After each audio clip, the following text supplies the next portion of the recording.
അയ്യോ കുഴിനകം. നാളെ മുതൽ പൈസ വന്നിട്ട് കളിച്ചാൽ മതി. ഒരു 100 ഗ്രാം ചായപ്പൊടി. പറ്റു കൂടുന്നുണ്ട് കേട്ടോ. ഞാൻ പപ്പയുടെ അടുത്ത് പറയാം. കഷ്ടം. എന്ന് തീരും മക്കളെ നമ്മളെ ദാരിദ്ര്യം. അമ്മയ്ക്ക് അറിയാമോ, ഞാൻ 7 ഹൈറ്റിന് ചാടി ജമ്പ് ചെയ്ത് ഹെഡ് ചെയ്യും. മക്കളെ ആ തലയിൽ ഒരാൾക്ക് സിമന്റ് വെച്ചോണ്ട് അങ്ങോട്ടും ഇങ്ങോട്ടും നടാക്കളെ വൈകുന്നേരം 500 രൂപ കിട്ടും. നിന്റെ ഫോണല്ലേ അവിടെ നടിക്കണേ ഇടാ. പെട്ടെന്ന് എടുത്തു കഴിഞ്ഞാൽ അവര് വിചാരിക്കും ഈ ജോലി ഇല്ലായിരിക്കും. കുറച്ച് കഴിഞ്ഞിട്ട് എടുക്കാം. വാടക പൈസ കിട്ടിയില്ല.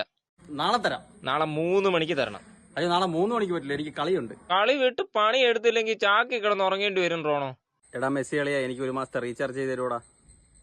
കട്ട് ചെയ്തിട്ട് വയ്യ. നീ ഇനി എന്തെങ്കിലും എടുത്ത് ചോദിച്ചു. തിരുവിദേവി വഴികാട്ട്. ചിട്ടി ഏതിന് വീഴുന്നേ? വയ്യോ. യൂട്യൂബ് കപ്പ് കിട്ടിയോ? ഇല്ല, യൂട്യൂബിൽ പ്ലേ ബട്ടൺ കിട്ടി. ഗൈസ്, ഇതെന്റെ പുതിയ യൂട്യൂബ് ചാനൽ ലിങ്ക് ആണ്. എല്ലാവരും സബ്സ്ക്രൈബ് ചെയ്ത് സപ്പോർട്ട് ചെയ്ത് ഷെയർ ചെയ്ത് സഹായിക്കണം.